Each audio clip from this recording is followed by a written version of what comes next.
میں ایک صوبے کا وزیر اعلیٰ ہوں، میں کسی باہر کے ملک کا وزیر اعلیٰ تو ہوں نہیں، اور زخمی کیا انہیں اور نالوں میں گرا دیا۔ میرے صوبے کی عوام کی توہین ہو رہی ہے، اس کے جو نتائج ہیں وہ بڑے خطرناک ہیں، اور فوج نے اپنے جنرل کو نہیں چھوڑا۔ السلام علیکم ناظرین، میں ہوں نعیم خان، اپنے ڈیجیٹل چینل پر آپ کو خوش آمدید کہتا ہوں۔ ناظرین، ویڈیو ریکارڈ کرنے سے پہلے آپ سے ریکویسٹ کہ ہمارے چینل کو سبسکرائب کرنا مت بھولیے گا، بیل آئیکن کے بٹن کو دبا دیجیے گا، اور ویڈیو اچھی لگے تو لائک اور شیئر ضرور کیجیے گا۔ ناظرین، اڈیالہ کی صورتحال آپ کے سامنے بیان کرتا ہوں میں کہ سہیل افریدی اپنے کارکنوں کے ساتھ وہاں پہنچ چکے ہیں، اور چونکہ جب انہوں نے پولیس کو دیکھا اور انہوں نے اتنی تازہ دم دستے دیکھے کہ جو کارکنوں کے ساتھ نمٹنے کے لیے تیار تھے، انہوں نے آتے ہی پولیس افسر جو وہاں پہ موجود تھے انہیں کہا کہ بھائی یہ کیا طریقہ کار ہے، پرسوں آپ نے کیا کیا؟ عمران خان صاحب کی بہنیں وہاں پہ موجود تھیں، ریحانہ ڈار تھی، اور بہت سارے کارکنان وہاں پہ موجود تھے، اور آپ نے رات کے سخت سردی میں آپ نے واٹر کینن کے ساتھ ان پہ پانی ڈالا۔ اور پھر پولیس کا موقف یہ تھا کہ جو ملاقات کا ٹائم تھا وہ تو شام کو ختم ہو گیا تھا، اور یہ بیجا بیٹھے ہوئے تھے اور سردی میں بیٹھے تھے۔ ہم نے انہیں کہا کہ بھائی آپ لوگ چلے جائیں، پھر آ جائیے گا، لیکن انہوں نے کہا کہ نہیں، ہم نے یہاں بیٹھنا ہے اور ہم دھرنا دیں گے۔ ہمیں یہ واٹر کینن کا استعمال کرنا پڑ گیا، جس پہ سہیل افریدی نے کہا کہ آج میں بھی موجود ہوں یہاں پہ، میں ایک صوبے کا وزیر اعلیٰ ہوں، میں کسی باہر کے ملک کا وزیر اعلیٰ تو ہوں نہیں، اسی پاکستان کا میں وزیر اعلیٰ ہوں، اور ایک صوبے کا وزیر اعلیٰ ہوں، 3-4 کروڑ عوام کا میں نمائندہ ہوں۔ آپ میرا خیال نہیں کر رہے تو ان کا خیال آپ نے کیسے کیا ہوگا؟ لاٹھیوں سے مارا آپ نے انہیں اور زخمی کیا انہیں اور نالوں میں گرا دیا۔ آپ کم از کم اتنا تو خیال کریں نا کہ ایک صوبے کا وزیر اعلیٰ یہاں پہ موجود ہے اور آپ انہیں روک رہے ہیں۔ کیوں روک رہے ہیں؟ ایک صوبے کے وزیر اعلیٰ کا پروٹوکول ہوتا ہے، وہ عوام کا نمائندہ ہوتا ہے۔ سہیل افریدی نے یہ بھی کہا جو آپ کر رہے ہیں میرے ساتھ، میرے صوبے کی عوام کی توہین ہو رہی ہے، اور ایک پاکستان کے ایک بڑے صوبے کے عوام کی توہین ہو رہی ہے، آپ ایسا مت کریں۔ انہوں نے مزید یہ کہا کہ آپ کو کون انسٹرکشن دیتا ہے، کون کہتا ہے آپ کو کہ یہ اس طریقے کا بیہیویئر کریں آپ؟ ابھی ایک وزیر اعلیٰ کے لیے آپ لوگوں نے یہ بیریئر لگائے ہیں، ایک کوئی دوسرا ملک ہے؟ ادھر دوسری طرف جو صورتحال ڈیولپ ہو رہی ہے وہ یہ کہ جو حکومت کے وزراء ہیں وہ یہ کہہ رہے ہیں کہ پی ٹی آئی کو عملاً ختم کر دیا جائے گا اور اس پہ پابندی لگا دی جائے گی۔ اس پہ وزیر اطلاعات جناب عطا تارڑ صاحب نے یہ کہا کہ ہم اسے سیاسی طور پر ختم نہیں کر رہے، قانونی طور پر ختم کریں گے، اگر کوئی ایسی قانونی پیچیدگی سامنے آ گئی تو اسے ہم ختم کر لیں گے۔ ناظرین، 2-3 دن پہلے الیکشن کمیشن نے یہ کہا تھا کہ ہم بیرسٹر گوہر کو چیئرمین نہیں مانتے، وہ ان کی کوئی قانونی پیچیدگی تھی، جس کو مد نظر رکھتے ہوئے پوری پی ٹی آئی نے یہ فیصلہ کیا کہ ہمیں انٹرا پارٹی الیکشن کرانے چاہیے۔ انٹرا پارٹی الیکشن کے بارے میں جو باقاعدہ نوٹیفکیشن ہے وہ سلمان اکرم راجہ نے جاری کیا، اور اس میں انہوں نے کمیٹی کے ممبران بنائے، اور ان کمیٹی کے ممبران میں جو شامل ہیں وہ بیرسٹر گوہر ہیں، سلمان اکرم راجہ خود ہیں، عارف علوی ہیں، اسد قیصر اور فردوس شمیم، یہ تمام لوگ کمیٹی کے ممبر ہوں گے۔ اور یہ بھی کہا گیا ہے کہ جو یہ سلسلہ شروع کر دیا گیا ہے تحریک انصاف کے ساتھ، اس کے جو نتائج ہیں وہ بڑے خطرناک ہوں گے۔ ناظرین، کچھ دیر پہلے میں نے عرض کیا تھا کہ جو حکومت ہے موجودہ، یہ چاہ رہی ہے اور کوئی نہ کوئی جواز ڈھونڈ رہی ہے کہ کسی طریقے سے ہم پابندی عائد کر دیں پی ٹی آئی کے اوپر، لیکن انہیں ابھی تک کوئی جواز نہیں مل رہا۔ اب انہوں نے ایک جواز نیا ڈھونڈا ہے کہ جی ایکس پہ جو ٹویٹ کرتے ہیں بانی پی ٹی آئی یا ان کی بہنیں جو متنازع بیانات دے رہی ہیں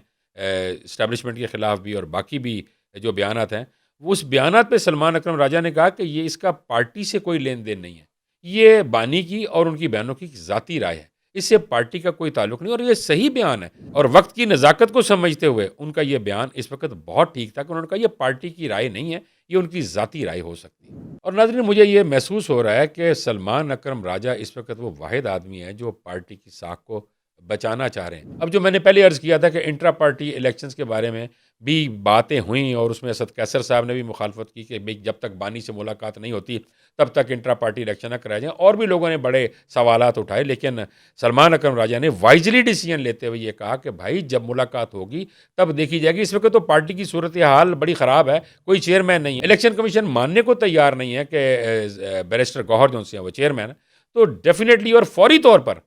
اور حقیقتاً اس کو جو انٹرا پارٹی الیکشن ہے کرا دیے جائیں، تاکہ کوئی لکونہ ایسا نہ رہے کہ حکومت یا الیکشن کمیشن یہ کہہ دیں کہ جی یہ پارٹی ہے ہی نہیں، ان کا کوئی لیڈر ہی نہیں ہے، ان کا کوئی چیئرمین ہی نہیں ہے۔ اور پھر یہ سارے لوگ متفق ہوئے سلمان اکرم راجہ کی اس رائے پہ، اور انہوں نے پھر کہا کہ ٹھیک ہے، آپ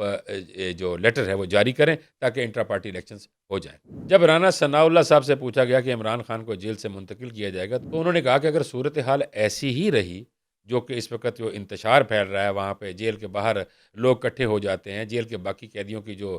سیکیورٹی ہے وہ ایٹ اسٹیک ہو جاتی ہے، اور اگر ایسی ہی صورتحال رہی تو یہ سوچنا پڑے گا کہ بانی پی ٹی آئی کو یہاں سے منتقل یعنی اڈیالہ سے منتقل کر دیا جائے کسی اور جیل میں۔ ناظرین، قومی کانفرنس بلانے کا اعلان کیا ہے تحریک تحفظ آئین پاکستان نے 20 دسمبر کو، اور اس پہ انہوں نے کچھ اپنے خدشات بھی ظاہر کیے ہیں، اور وہ خدشات کیا ہیں؟ وہ یہ ہیں کہ یہ جو مقدمات ہیں ان کو میرٹ پر سنا جائے اور مذاکرات سے پہلے ملاقاتیں بحال کریں۔ یہ اچک زئی صاحب کا کہنا تھا کہ وہ جو ہوگی کانفرنس، اس کانفرنس میں ڈیفینیٹلی یہ ایجنڈا بھی اس میں شامل کیا جائے گا کہ ملاقات پہلے رکھی جائے، جیسے کہ میں نے کل کے ویلاگ میں کہا تھا کہ محمود اچک زئی صاحب نے کہا کہ اگر مذاکرات کیے جائیں گے تو ہمارا ایجنڈا سب سے پہلا یعنی الف جون سا ہوگا وہ یہ ہوگا کہ ہماری بانی پی ٹی آئی سے ملاقات کرائی جائے، تو یہ ایجنڈا ہوگا تحریک تحفظ آئین پاکستان کا۔ ناظرین، جو آج جو پیش رفت ہوئی ہے، لیفٹیننٹ جنرل ریٹائرڈ فیض حمید کو 14 سال کی قید سنا دی گئی، وہ کن جو بیسز کیا تھے، وہ بنیاد کیا تھی، وہ کیا ایلیگیشنز تھے جن کے بیس پر ان کو سزا ہوئی، ان میں سر فہرست ہیں کہ فیض حمید کو 14 سال قید اس لیے دی گئی کہ آئی ایس پی آر کا کہنا تھا کہ فیض حمید پر 4 الزامات ثابت ہوئے۔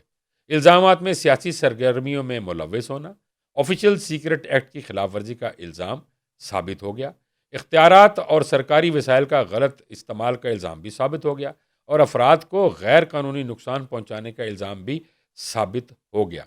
اور پھر آئی ایس پی آر نے یہ کہا کہ مجرم کو فیصلے کے خلاف متعلقہ فورم پر اپیل کا حق ہے۔ فیلڈ جنرل کورٹ مارشل نے فیض حمید کو 14 سال قید بامشقت کی سزا سنائی۔ فیض حمید کے خلاف کورٹ مارشل کا عمل 12 اگست 2024 کو شروع ہوا، یہ آئی ایس پی آر کا کہنا ہے، اور مزید کہا آئی ایس پی آر نے کہ فوجی عدالت کا عمل 15 ماہ تک جاری رہا۔ فیض حمید پر 4 سنگین الزامات پر ٹرائل کیا گیا۔ سزا کے فوراً بعد لیفٹیننٹ جنرل ریٹائرڈ فیض حمید کے وکیل نے یہ کہا